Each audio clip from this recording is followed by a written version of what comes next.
Barakata Yahweh, Barakata Yahawashi, Bahasham, Rakahak Wadash, Barakatum.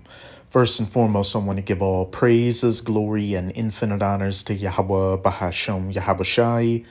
Double honors to the apostles and elders, a great millstone who rule and teach well.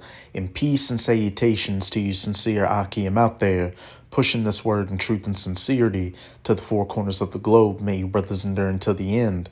This is the brother Ra'aya with another video.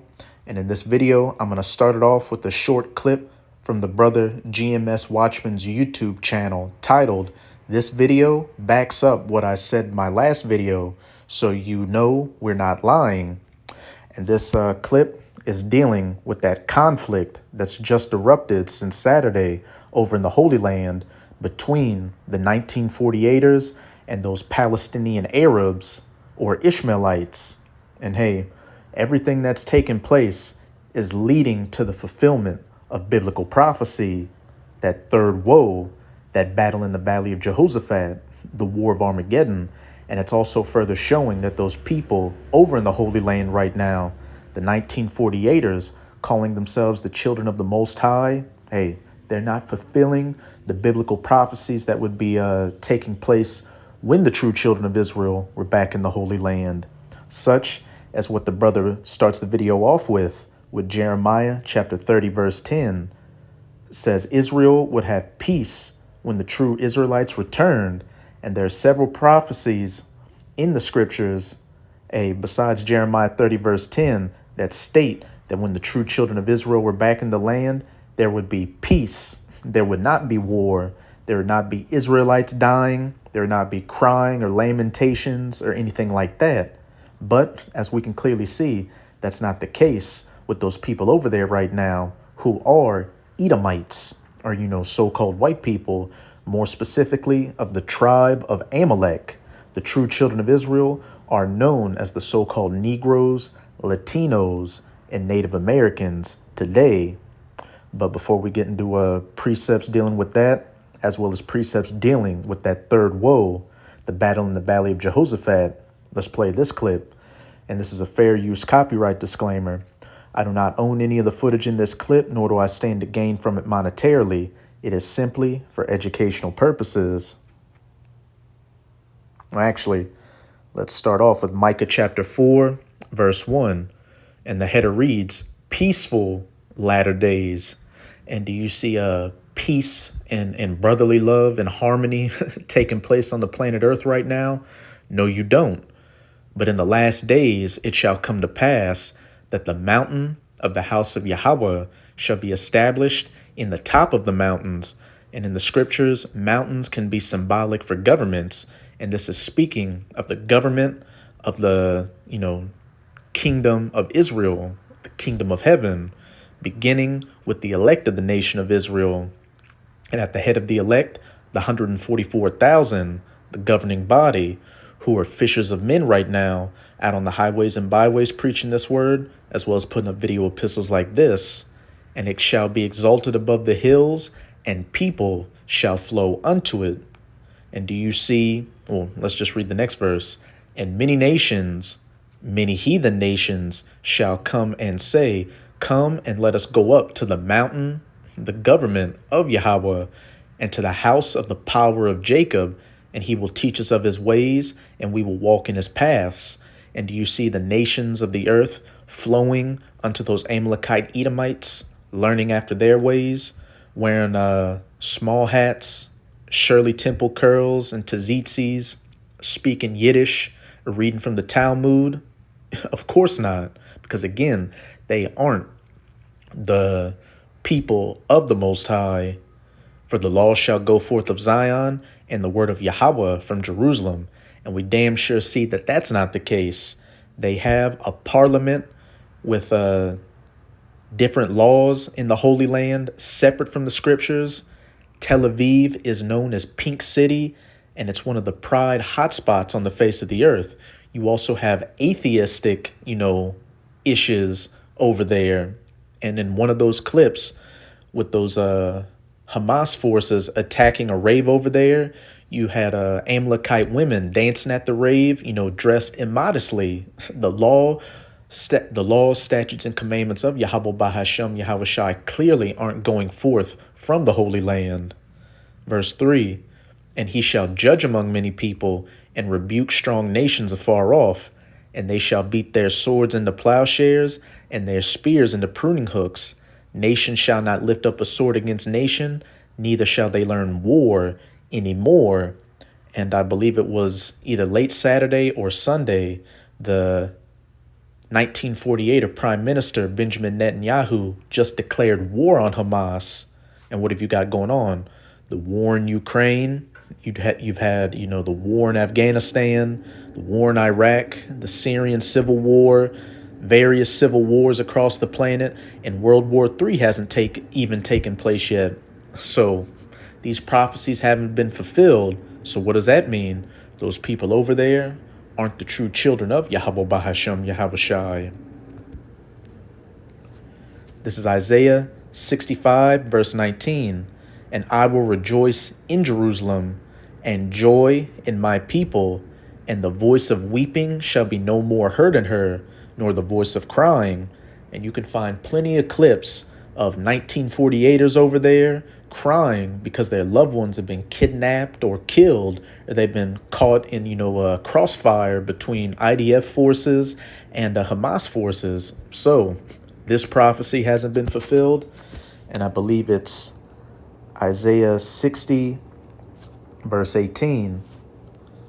Violence shall no more be heard in thy land, wasting nor destruction within thy borders, but thou shalt call thy walls salvation and thy gates praise. Now let's go back to this clip and see if violence is no more being heard in the Holy Land. Tensions between Hamas and Israel exploded on a major Jewish holiday, catching the Israeli military off guard. CBS's Ian Lee reports from London. Gaza militants started their surprise attack this morning, launching thousands of rockets into Israel, following it up with an invasion by land, sea, and even air.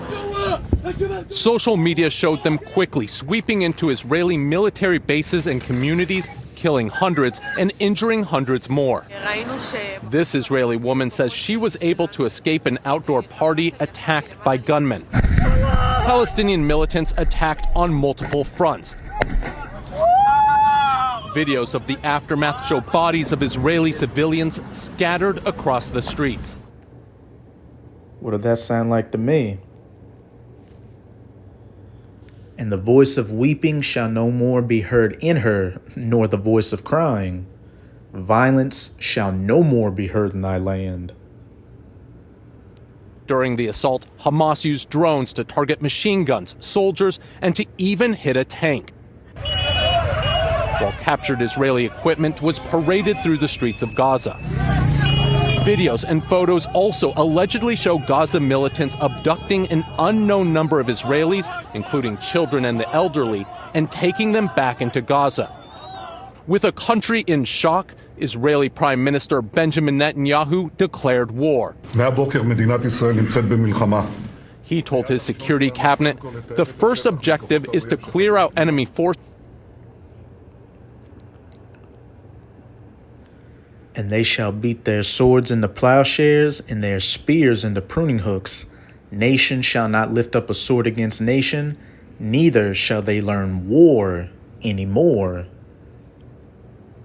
And restore security. The second is to exact an immense price from the enemy, and the third is to reinforce other fronts so nobody mistakenly joins this war. Already, Israel has responded with airstrikes, targeting what they say are Hamas targets. Palestinian officials in Gaza say hundreds of people have been killed. A Hamas commander called on Palestinians everywhere to rise up against Israel. Israeli soldiers are now fighting to retake captured ground, while tens of thousands of soldiers are being called up for duty. Tensions have been building for months between Palestinians and Israelis in the West Bank and Jerusalem. Many in the international community have been quick to condemn today's attack. But the scale, sophistication, and complexity of the attack have left many stunned. and comparing it to the surprise attack by Egyptians during the Yom Kippur War 50 years ago. Tonight, many are wondering how... That's it with that clip. So, hey, when the spirit of Yahweh Bahashem Yahweh Shai is dealing with you and you understand the scriptures, things aren't adding up with those 1948ers over there in fulfilling biblical prophecy with what the children of Israel would be going through when they were back in the Holy Land. But those 1948ers do fulfill prophecies dealing with the heathens in the Holy Land, specifically the Edomites. This is Ezekiel chapter 36, verse 5. Therefore, thus saith the Lord Yahweh, surely in the fire of my jealousy have I spoken against the residue of the heathen, and against all Idumea, which is the Greek way of saying Edom, which have appointed my land into their possession with the joy of all their heart, with despiteful minds, to cast it out for a prey. And how did those 1948ers get over into the Holy Land and get it into their possession? You had the groundwork laid back in 1917, 1918 with the Balfour Declaration by the British Empire, and also the Rothschilds had a hand in it, which established, a homeland for the Ish people. And even before then, you had several movements, pushing for the 1948ers to get that land. And then the deal was further sealed in 1948 with the Israeli Declaration of Independence and other UN charters. And immediately after that, what did you have? The Arab-Israeli War. Then later on, you had the 6 Days War. And then you've had various wars since then. So peace has not, reigned in the land, and these nations have no longer learned war anymore. And violence is still being heard in the borders of the Holy Land, and weeping and crying. And against all Idumea, which have appointed my land into their possession, with the joy of all their heart, with despiteful minds, to cast it out for a prey. Point blank, period. But that's the first part of this video. Now I'm going to go into the next bit of prophecy, because like I said at the beginning, all these different events taking place are laying the groundwork for the final game, the major part of World War III, the battle in the Valley of Jehoshaphat in that Middle Eastern region, the War of Armageddon in Joel chapter 3. Now I'm going to go to my next article on usatoday.com titled, Pentagon Sends Warships, Warplanes to the Middle East after Hamas attacks. The Pentagon sent its newest aircraft carrier steaming toward the troubled waters of the Middle East Sunday after attacks on the 1948ers by the Palestinian militant group Hamas, the Defense Department announced Sunday.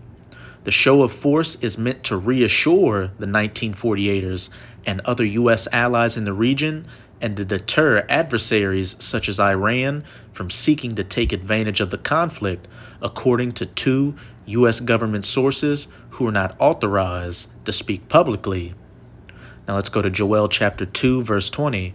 But I will remove far off from you the Northern Army, the North American Army, the United States military, all branches, the Army, the Navy, the Air Force, the Marines, etc., and will drive him into a land barren and desolate, that Middle Eastern region, which really is its true name is Western Asia.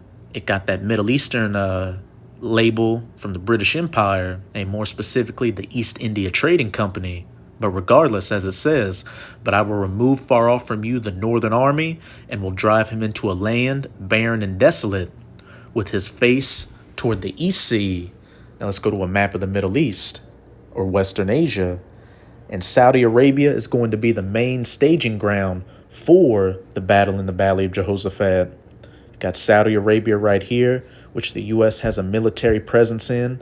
And then to the east, what do you have? The Persian Gulf. And above that, Iran, the main target of the U.S. as well as the 1948ers in that Middle Eastern region. They want to balkanize it.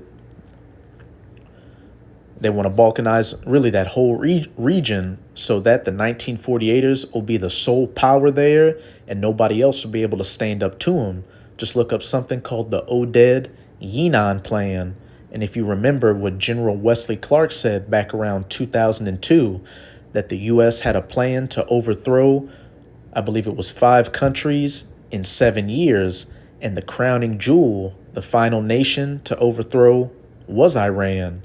And to the northeast, you've got Iraq, which has the Tigris and Euphrates rivers, and Iraq also has a U.S. military presence in it. And his hinder part or behind him toward the utmost sea. Speaking of the Red Sea, it's like I keep going to the wrong one. And his stink shall come up, and his ill savor shall come up, because he had done great things.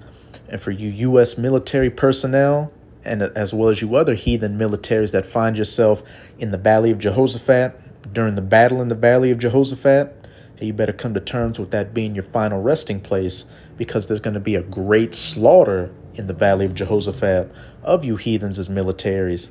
Hey, but as we can see, with these different events flaring up and taking place, it's further moving that northern army into that land barren and desolate, that Middle Eastern region, Western Asia, for the battle in the Valley of Jehoshaphat. But let's see with that article. Now I'm going to go to Jeremiah 49, verse 20. Therefore, hear the counsel of Yahweh that he hath taken against Edom, and his purposes that he hath purposed against the inhabitants of Teman. Surely the least of the flock shall draw them out. Surely he shall make their habitations desolate with them. And that least of the flock is speaking of you Amalekite Edomites. And whenever anything happens with you, who comes to your aid? The United States of America, that northern army, as we just read in that article. The show of force is meant to reassure the 1948ers and other U.S. allies in the region and to deter adversaries such as Iran, that main target in that Middle Eastern region. So tensions are going to continue to flare up, and it's eventually going to get to a breaking point to where something's going to happen. The 1948ers are going to provoke a response from Iran, which, ever since this event took place, you've had U.S. and 1948er officials saying that Iran helped out Hamas in planning these attacks. And you've even had some members of Hamas saying that they received assistance from Iran. Hey, they're going to do something to provoke a response from Iran. And what? It's going to draw out these other nations down into there. On the side of the 1948ers, the U.S. and these NATO nations, that northern army, and then on the side of Iran, their allies, such as Russia, China, etc., etc. That's also a part of biblical prophecy, Russia getting in on this great battle. I'm going to go to Ezekiel chapter 38, but before I go to that, I'm going to read this tweet from Terror Alarm's Twitter or X page. Russia threatens the 1948ers. High risk of third party becoming involved in 1948er conflict, says the Kremlin. Hey, surely the least of the flock shall draw them out. Surely he shall make their habitations desolate with them. And I'm just seeing this post right here, and that's as much as I know of it. Hey, there's so much information coming out right now, which is why I wanted to give it a couple of days to kind of get an idea where things are going. But whether, this is a true post or not, or all this flood of information is what true news or misinformation, just know that according to biblical prophecy, the United States of America, Russia, the 1948ers, and these other nations are going to get gathered down into that Middle Eastern region for the battle in the Valley of Jehoshaphat. the War of Armageddon. And we know that Russia will come in on the side of Iran, just as that Northern Army, the U.S., is going to come in on the side of the 1948ers. This is Ezekiel chapter 38. I'm going to start at verse 1. And the word of Yahweh came unto me, saying, Son of man, set thy face against Gog, which is the biblical name for Russia, the land of Magog, the chief prince of Meshech and Tubal, and prophesy against him, and say, Thus saith the Lord Yahweh, Behold, I am against thee, O Gog, the chief prince of Meshech and Tubal, and I will turn thee back and put hooks into thy jaws. And that's the Most High putting those Russian Edomites back in that old confrontational Soviet Union spirit, which we can clearly see. Russia has really been showing its bear claws across the planet over these last couple of years, building back up its economic and military ties with different countries across the planet, that conflict in Ukraine. And as we just read from that X-Post, Russia threatens the 1948ers, which a threat to them is a threat to the U.S. High risk of third party becoming involved in 1948er conflict. And Russia is constantly throwing shots at the West, mainly the U.S., saying that, hey, if it comes down to a nuclear conflict, we got no problems using those nukes. And just recently, Russia put their Satan II, nuclear weapon system on active military duty. And I will bring thee forth and all thine army. And they've already been brought forth into Ukraine. This is ultimately talking about them being brought forth into that land barren and desolate as well. And all thine army, horses and horsemen, all of them clothed with all sorts of armor, even a great company with bucklers and shields, all of them handling swords, their military might, soldiers, tanks, hypersonic missiles, attack helicopters, fighter jets, S-400s, S-500s, S-300s, etc., etc. Here's the main point, verse 5. Persia, which is the ancient name for Iran, Ethiopia, and Libya with them, both nations located in the African continent. And what have we been seeing? Russia building heavy ties in the African continent, giving them an alternative to Western hegemony by moving towards the east with the so-called BRICS nations, all of them with shield and helmet.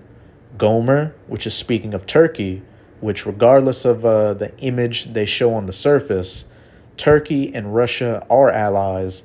And when it comes down to it, Turkey is going to completely betray the West to ally themselves with Russia and all his bands, the House of Togarmah in the North Quarters and all his bands, and many people with thee. And when we go into Togarmah, what does that say in the Strongs? Probably the area known as Armenia. And what's going on over there, that situation with Armenia and Azerbaijan. Hey, biblical prophecy is taking place right before our very eyes. The lines are being drawn in the sand, and every nation is no longer going to be able to fence it and is either going to have to pick, are they with the West or are they with the East? And all his bands and many people with thee, be thou prepared and prepare for thyself, thou and all thy company that are assembled unto thee, and be thou a guard, an ally, a protector unto them, point blank period. The least of the flock shall draw them out. This is Revelation chapter 9, verse 12. One woe or destruction is past, referring to World War I, and behold, there come two woes more hereafter. World War II, which is past, and World War III, which is quickly coming upon us. And the main part, the culmination of that third woe, is going to be the battle in the Valley of Jehoshaphat. This is Joel chapter 3. I'm going to start at verse 9. Proclaim ye this among the Gentiles, the heathen Gentiles. Prepare war, World War III, nuclear war, the War of Armageddon, the battle in the Valley of Jehoshaphat, war against Iran, war against Russia, war against the 1948ers. Wake up the mighty men, let all the men of war draw near, let them come up. An early example of that being what? Pentagon sends warships, warplanes to the Middle East after Hamas attacks. Beat your plowshares into swords and your pruning hooks into spears. Let the weak say I am strong. And we saw an example of that with Hamas, seen as nothing more than a second-rate, a third-rate terrorist organization, taking it to those 1948ers right now. And then what? You have Iran constantly talking shit to the 1948ers, saying, look, we've got the means, the capabilities, and the allies now to bring it to you if you want that smoke with us. But beat your plowshares into swords and your pruning hooks into spears, the opposite of what it said back in Micah chapter 4, verse 3, where they would turn their pruning hooks where they would turn their spears and their swords into what? Plowshares and pruning hooks, and not learn war anymore. Again, because those people over there are Amalekite Edomites. They are not the children of the Most High. You so-called Negroes, Latinos, and Native Americans. Yasharallah, Israel. Verse 11, assemble yourselves and come, all ye heathen. The United States of America, the 1948ers, these NATO nations, Russia, China, Iran, Turkey, and gather yourselves together round about. Thither cause thy mighty ones to come down, O Yahweh, and those mighty ones are the death angels of the Most High, holding back this great destruction, waiting to get the go-ahead to fully release it, which is going to mainly take place after the MOTB in Revelation 13, verses 16 to 18, which is the CHIP IMPLANT is mandatorily implemented. And we can see that's right around the corner with all this talk of CBDCs, the Fed now, and a digital cashless society. Let the heathen be wakened and come up to the valley of Jehoshaphat, which in the Hebrew is Yahweh Shaphat, or Yahweh's judgment. For there will I sit to judge all the heathen round about. And when you go into the first couple of verses of this chapter, you'll see the ultimate reason why these heathens are getting gathered down into the valley of Jehoshaphat to be judged. Because it's time for the Most High to judge you heathens for afflicting the apple of his eye, the children of Israel. And at the head of that list, as pursuant to Psalms chapter 83, are you Edomites. And it even mentions you Edomites twice, which you Amalekites, who had a heavy hand in the transatlantic slave trade, and you funded it. Put ye in the sickle, for the harvest is ripe. Come get you down, for the press is full. The fats overflow, for their wickedness is great. Multitudes in the valley of decision, for the day of Yahweh is near in the valley of decision. And we can clearly see that with each passing day, the day of Yahweh is getting nearer and nearer. But now I'm going to go to Matthew chapter 24. I'm going to read verses 6 to 8. As some end times prophecies that Yahushai, whom the world ignorantly refers to as so-called Jesus, the Son of the Most High, told his disciples to look for, to know that they were living in the last days. And while he told his disciples in the past of these things, he was really speaking to his disciples today, because we are living in these days, the last days, really the last seconds of the last days. And ye shall hear of wars, the 1948ers against Hamas, that war in Ukraine, and rumors of wars, China versus Taiwan, the U.S. and NATO versus Russia, the U.S. versus China, World War III, nuclear war, 1948ers going to war against Iran. See that ye be not troubled, for all these things must come to pass, but the end is not yet. We're waiting for the mandatory implementation of that MOTB. For nation shall rise against nation, race wars, which we can see these racial tensions, especially in the U.S., are reaching a boiling point, and kingdom against kingdom, these major nations going against each other. And there shall be famines, which over the last couple of years, the UN World Food Group has been warning that famines of biblical proportions are right around the corner, and pestilences, whatever your opinion of it was. Look at 2019 to 2021, and then every other day you're hearing about some new pestilence popping up here or there. And then what do you have? The authorities warning that dis-ease X is right around the corner, and we need to prepare for the next pestilence and earthquakes in diverse places. And what just happened in Afghanistan?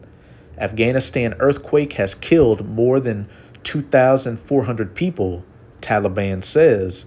Magnitude 6.3 earthquake struck near Herat on Saturday, injuring more than 10,000 and destroying hundreds of houses. A major earthquake in Afghanistan. You had a major earthquake in Morocco. And then earlier this year, what did you have? That deadly earthquake in Turkey. So what? And there shall be earthquakes in diverse places. All these are the beginning of sorrows. Hey, we're just in the beginning stages of these things. So you better buckle up. It's about to be a bumpy ride. So that's it with this video. With this video, I hope you sincere Akim and Akwath were edified. Just keep strong. As we can clearly see, we are almost out of this final wicked captivity of the heathen nations, chiefly of the Edomites. And as always, I'm going to say Abad Babal, Kwam Yasharala, and until next time, Shalom.